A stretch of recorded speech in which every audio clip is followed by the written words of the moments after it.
Hello, everyone. Welcome back to TNC Talks Nonprofit. Another episode is coming your way right now. I'm Scott. I'm Mercedes, and today we have Cathy Valdez, who's the CEO for Project MEND. Thank you so much for being here today. I've known you as long as I've been here, for almost 10 years. And me a little bit longer. Here, we should transform and do something. Yeah, this is fun. So our episodes have been averaging about 30 minutes, and this is 30 minutes. But no, we could go longer. Yes. Denise Barkhurst went 50 minutes. That's the record. Yeah, didn't seem that long.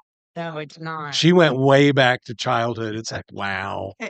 I didn't know that about you. And we might need to do that with you now that I know that you've been at Project MEND for 20 years. I know. That's a long time. I don't think I can remember past yesterday. It's been hard. Yeah. Well, before we launch into your story and how you became the CEO for Project MEND, or how you got to the nonprofit sector to begin with, why don't you tell us a little bit about Project MEND and the work that you guys do? Absolutely. So Project MEND, most people don't understand or realize that MEND, M-E-N-D, is an acronym, and it stands for the Medical Equipment Network for Those with Disabilities. I did not know that. That's my work, right? Absolutely. So Project MEND has been around for, I think this is the 34th year now in the San Antonio community. We are San Antonio based, although we do help anybody in Texas that needs our help, but real simple mission, non-controversial mission, which is one of the reasons that I love being there. We take in donations of durable medical equipment, so items that are necessary for an individual's mobility, right? Wheelchairs, rollators, walkers of all types and sizes, shower and bath items like shower chairs, potty chairs, things like that, right? Tub transfer benches, canes, crutches. So items that are necessary for a person's mobility. And we are licensed by the state health department to refurbish, sanitize, disinfect, and repair those items when they're donated, and then get them out to the community. Anybody that needs them. We don't charge. There's a one-time $20 enrollment fee to get into our program, so that we can make sure that we know what you're getting, so that we can call you and make sure, is it still working? Do you need it repaired? So you kind of track them. Yeah, so we can track that, right? To make sure that we're keeping up with the safety of that equipment for that individual, right? Fees are waived if an individual needs them waived. That is not an issue. But again, really simple mission. Just if you need the equipment, then we're going to get it to you, because we're not going to sit and stare at it sitting on our shelf. Right. So our number one job is to make sure that we eliminate any kind of barrier to access to that equipment. Yeah. Right. So really simple. And y'all have staff that refurbish? Yeah, we've got in total 7 warehouse technicians that we've grown over the years, but 7 technicians that do a little bit of everything. Not only do they help to refurbish that equipment, sanitize it, repair it, etc., but they also serve as drivers for delivery of that equipment, or the pickup of some of the donations of that equipment, especially when there are large amounts that need to be picked up. We go all over the state, and if someone calls us from El Paso, we're heading out to El Paso to go pick that up, right? But I mean, it has to be more than just like a wheelchair or a walker. Absolutely. Yeah, I can't go. Piece of equipment that's like, we could use that. Exactly. Let's go get it. Absolutely. And wheelchairs are one of the most important items that Project MEND has always needed over the years. It's never been an item that has not changed. And it just, we've got plenty of those. Yeah, for this year, we don't need any more. It's always been the number one item. And I think people just tend to, they hang on to it just in case, the brother or the mother or the daddy or whatever, someone in the family, pass it down. And they try to pass it down. What folks don't understand about that is that it could actually do that individual more harm, because if that chair or that item was specifically fitted to your needs, your height and your weight, for your particular disability or issue that you may be dealing with, then it's not going to be very helpful to the individual that you're going to pass it to. You're holding off. Yeah. I mean, we've seen folks come in that, we've got an 85-year-old grandmother that is in this 22-inch wheelchair, but she is tiny and frail, and she really needs to be in a 16-inch wheelchair. So, it's not going to... It's not a one-size-fits-all. Correct. Okay. And most folks don't understand that. So a part of our job is to educate folks when they're coming in, or when we're seeking donations, that, hey, listen, this is why this is important. This is why this matters. We might have a dozen 16-inch wheelchairs sitting in our warehouse to give out, but guess what? That's not what we're getting in terms of a request for a piece of equipment. It's always the 18, 20-inch, 22-inch chairs. Right. Those are harder to come by. Wow. Where do most of your donations come from? Individuals or Absolutely everywhere. I mean, truly everywhere. We get tons of donations all the time from individuals, a lot from individuals, which is great, because the more people know about us and what's going to happen to that equipment, they've got a place to finally donate, right? They don't just leave it sitting out on the curb for the trash pickup or something, right? So now they've got a place to come and donate it so that we can properly either refurbish it or maybe take parts off of it or scrap it with a scrapper that has been fully vetted so that we know it's going to it's not going to end up in a landfill. These guys are going to do exactly what they need to do with it to take care of disposing it properly, right? So now people know that, and more need to know that. Which, thank you for the podcast, because it's important. But we get tons of some of the best donations for us are when we get folks that are like a medical equipment company that maybe they had something sitting in their warehouse that they had to get rid of, or they got to move it on for another shipment of the latest and greatest or whatever. When they call us up and say, "Hey, Cathy, come and get this, warehouse full of stuff." Wow. It's perfect. That's perfect. And we'll get those in. Those are probably the best types of donations that we get, just because we can get a lot of them very quickly and process that through our cleaning and sanitizing process, and then get it out to folks right away.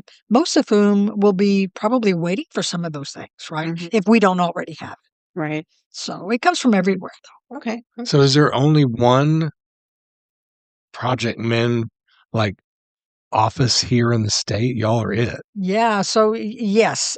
So there are licensed facilities that do similar things. Okay. Not just in Texas, but around the nation. But nobody has our process. Wow. Right, which is really, really unique to San Antonio and to Texas. And I'm proud of that because we have built on that over the years. It's a lot more than just following the state process, right? They've got their little audit checklist of exactly what you've got to do and how you've got to do it. But what we've added over the years has been a much better we kind of kicked it up to the next level, right, in terms of the quality standards that we expect. So we've got, not just these hub scrub machines that actually are kind of like dishwashing machines for these gigantic dishwashing machines that look like that for specifically made for medical equipment.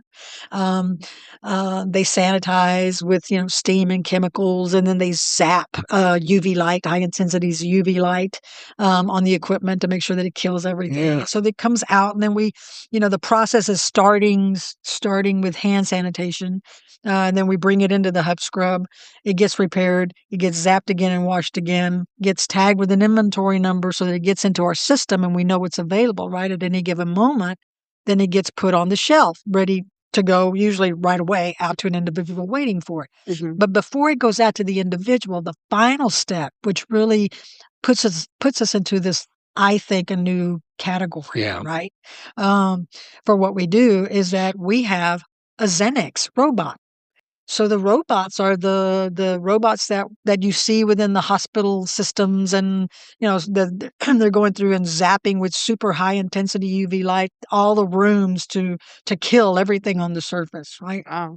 They were very popular during COVID, obviously, and they helped us out during COVID because not only were we able to utilize that robot, thank you Xenex, local company.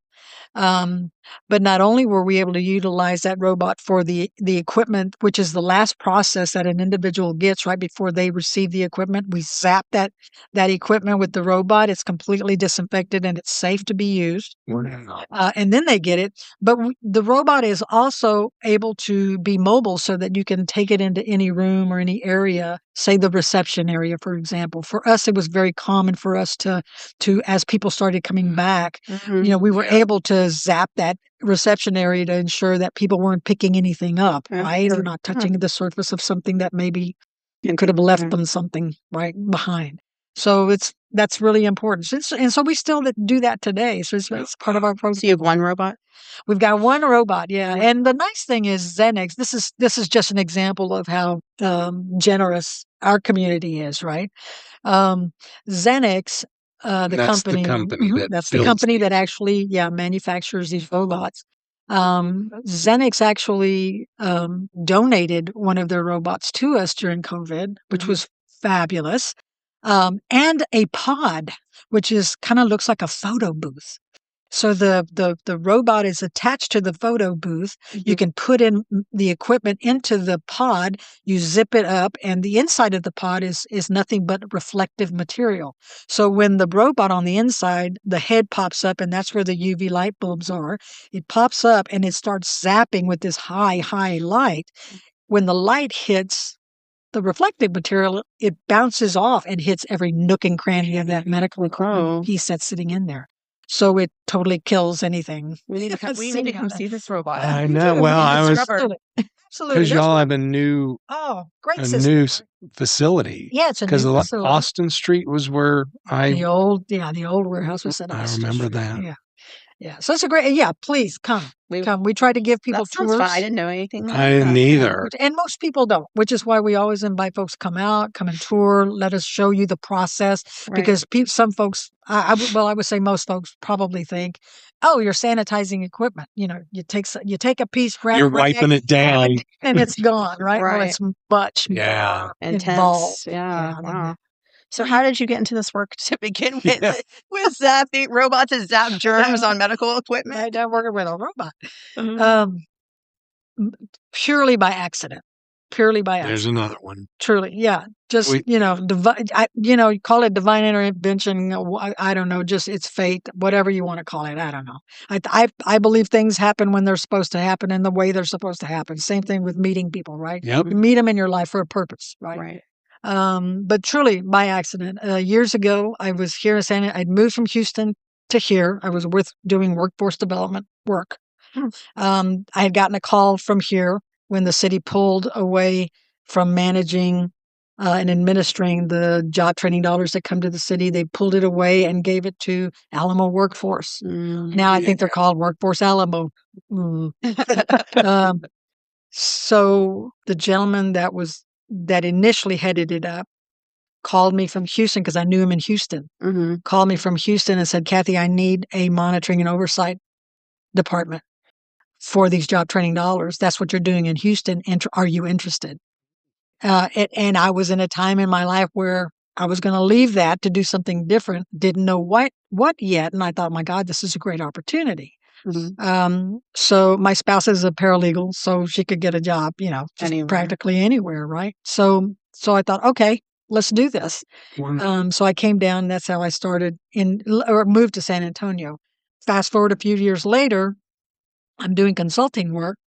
A friend of mine that happened to sit on the board of Project MEND called me up one day and said, hey, I need some help. I'm on the board of this little nonprofit, and they don't have any money. They need money to continue to exist, right? And I said, well, tell me, because by that time I had already been immersed into the nonprofit community here. So I'm thinking, okay, well, maybe I know this nonprofit. She tells me it's Project MEND. And I said, well, I've never heard of it. Why haven't I heard of this organization? She said, well, why don't you go down, talk to the folks that are over there and, tell me what you think. So I went down, talked to them. I thought, oh my God, this is awesome. What a great mission. This is so unique, so unique. And I thought, yeah, I really like this mission.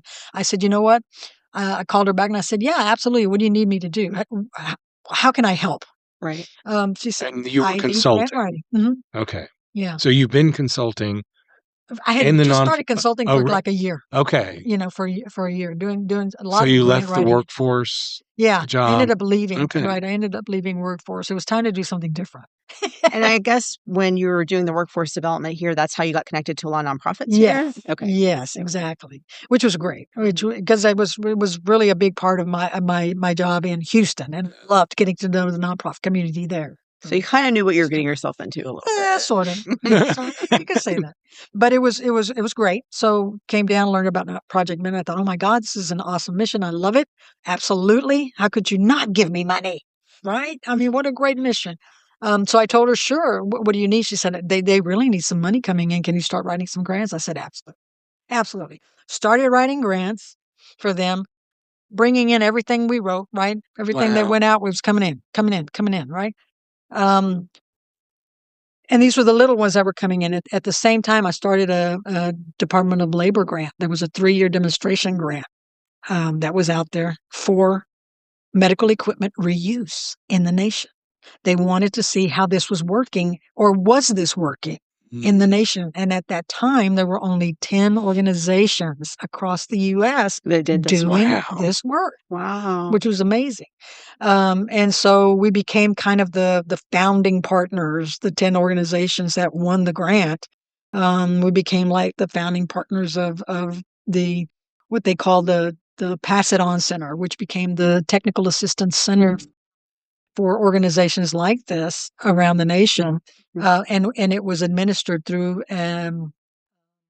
what they called the Pass It On Center out of Georgia Tech in Atlanta. Okay. And it was great working with them, and they were incredible, and they were all, these big brains that, just absolutely knew everything and had connections to everybody. And we kind of developed that from there, right? And they administered the money to all the No. They centers, or- just started as a technical assistance center, Okay. and so we got our dollars directly through. The Oh, grant was okay. directly through DOL, Mhm. so the RSA department. So that demonstration grant basically allowed us to track Wow. all for 3 years. It was a 3-year grant, so it allowed us to track The success of the all of the successes, the things that we were sending out, where we were sending it, the all of the people, the clients benefiting from it, over a 3-year period. It was incredible. And it was right on time, because it was the first grant that I actually applied to, and we got it almost immediately.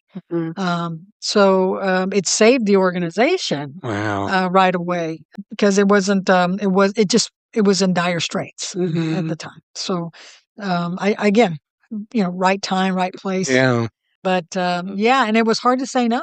Sure. And so my first thought was, I can treat this as another project to do, because I really thought, let's get this up and going and make sure they're okay, and then I'll just move on to something else. Yeah.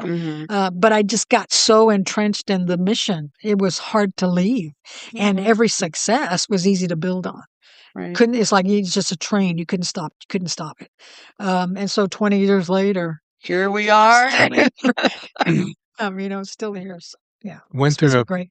big capital campaign, I'm assuming, to get your facility. Yeah. It took a while, but again, you got to have the right people in place. I think the time has got to be right. Yeah. And And this was pre-2020, or was it at? yes, we actually started the capital campaign discussions and everything. The Yeah. entire campaign process in 2018. Wow.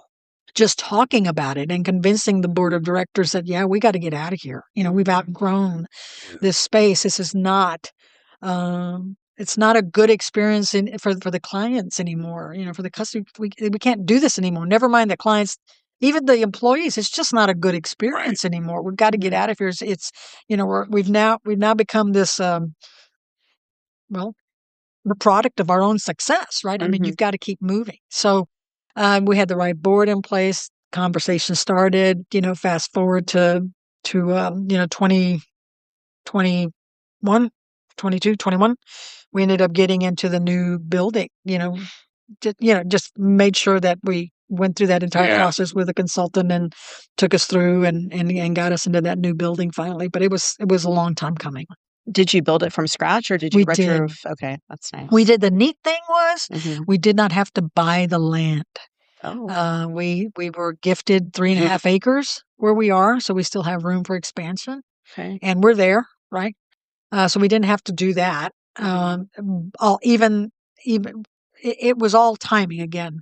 We didn't have to do that, but we did a year prior to that go through and we looked at facilities, we looked at locations, we were all over the city trying I to sort of find. remember that when y'all were Yeah. going through that. Yeah, that years was back.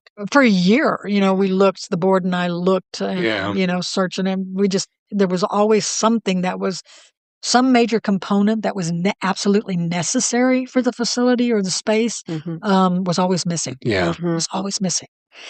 So yeah, Well, I'm sure it's pretty unique with the way you have to store things, and because you have a process to bring the right, equipment in and repair it, that you right, have to have a flow that is specific to you guys. So that makes sense that you right, and don't. that's how we got to build it with the architects. Uh-huh. Sitting in a room with the Right. architects, stickies on the wall, saying we got to have this, we got to have that, this, this, this. And so we were able to build the facility specifically for the need of Right. that process. Right. It's been great. That's awesome. And now are you at capacity already? Yeah. After the Really? first year in the new building, Really? we were out of room again for warehouse, and yeah. Yeah. It's Again, in the good need. problem to have. I mean, Yeah, it's a problem that you have to. It's still a challenge. You got to deal with the problem, but it's a good problem because you know that you're reaching people in need, and Yeah. you see the need immediately. People are easy. They once they can find you, it's not an issue to find you. You're easily found and accessed. They're going to come. Folks are, what build it and they'll come. Yeah. Absolutely, Yeah. that's exactly what happened. Yeah. And y'all have you started an earned income stream. We did. We've That's done new. all kinds of cool things that I'm really proud of. Yeah, we learned that there is a market out there for controllers that are on power chairs and scooters. Oftentimes people are looking to replace those. So Because they rather wear than out or right, and rather than scrapping them, our folks will test them as things come in, and we can't utilize a chair, a power chair or scooter. We will test those, and if we can't, if there's something else that has gone wrong, but the controller is still working, our folks will strip that controller and put it on eBay. And I sell was it just saying eBay about as a joke, but really on eBay. On eBay, go figure, Oh right? my gosh. We started it as just a kind of an exercise, right? Just hey, To let's see see what what happens. happens. It's an experiment. Let's see what happens. Yeah. My God, there was a big need for people wanting that across the nation. I mean, Interesting. yeah. So we went ahead. Okay, well, we'll do that. We'll go ahead and do that, and it just kind of steamrolled, and it started bringing in this earned income that we can. It's unrestricted money, and we can use Yes. it We for all love that Thank word. you. and who doesn't love that? What nonprofit doesn't need that? It's Right? going back into the mission Absolutely. directly. Yeah, and so that's been great, and we'll continue to do that because there's a need for that out there, so we can benefit from that. Right. People understand, hey, this is where this money is going. Well, Yeah. no one's had a problem with that, right? So that's a good thing. Another great innovative idea that I will tell you about that we just started and we're working now to make it a lot more formal is we started printing 3D parts, certain parts for things that we can't find or get a hold of for just the make it. equipment, and we 3D print it. Oh my God. Little things here and there, that are going to help get a chair or whatever the piece is, get it working again, especially if we cannot find it or replace it. So we've started to do some of that. Does that help y'all save equipment that normally you may have had to scrap? Yeah, absolutely. Our chief operations officer, Dexter Moon, I think you guys said Dexter. He tells a story, and I need to pay attention more closely to the story because I'm going to Is that when you tune out? definitely going to get it wrong. But he was telling me about a chair that they got in that was, I don't know, $3,000-$4,000 chair, right? Oh, This geez. power chair, specialty chair, where they needed to replace a particular part. and we could not find it anywhere, couldn't get it anywhere. And so they printed the part. They designed it and printed the part, and that chair is like brand new now. Wow. And it went to help someone. So it's those types of examples. My Dyson vacuum cleaner won't close all the way. Maybe I need to bring it over. Bring it over to Dexter. I need like a flipper stew. Just a small donation. It's a donation. Yeah. I have a random question. What's the weirdest thing that has gotten donated to you guys? The weirdest, oh my gosh, the weirdest thing. Or most unusual, or was there anything like? I guess, now I have not seen everything that comes comes across through. the dock. Yeah. I'm sure Dexter has some stories. Probably. I guess the one thing that I've seen that's unusual was a treadmill. A treadmill. Thinking that it's a piece of medical. I guess. Equipment. Yeah. And it was an old treadmill. Oh. So I think we became somebody's junkyard. That's what I think. And we were too nice to say no. And that's okay. We'll scratch. See, that's a question for the Goodwill CEO, because they have stories. Oh, I'm sure. You know, Of course. and I wonder if before y'all were around, would people just drop off their medical devices at Goodwill? I guess. And you've eliminated, hopefully, that. Yeah. That's another story. Oh, You get calls from Goodwill from time to time. Or... Used to. Really? Oh. Come pick this up? Is that an After Dark story? Yeah, it's an app. Okay. Well, good. I'm glad we'll have some content. At least they were calling you. True. Have organizations like yours grown? Like you said, when you first started, there was only like 10 other like agencies across the country. Have there been more Project MEND like agencies open across the country? Like, has that grown? For sure. Yeah. Almost every state has something similar to a Project MEND. Nothing at this level in terms of quality standards. And not all nonprofits, I assume, right? Or are they? No, that's a really good question because I don't know. What I have seen have been nonprofit organizations, but they are typically it's a part. It's like a service that's a part of something much bigger, right, or something else, right, that they're doing. So I don't really know a lot. I know the ones that call us to ask us for our operating procedures and our processes and things like that, and they'll call us and they'll come and visit and say, "What are you doing?" And, which is great because who doesn't want to and we share. Of course, we'll share as much as we can. Texas has very strict. The Texas Health Department has very strict standards by which we've got to adhere when it comes to sanitizing, disinfecting, and repairing medical equipment. Other states, I have been told through the through the Pass It On Center out of Georgia. Other states, not so much. They're a little looser. Yeah. Well, I mean, which really surprised me. That surprises me a lot. Well, I mean, standards are important. Exactly. Exactly.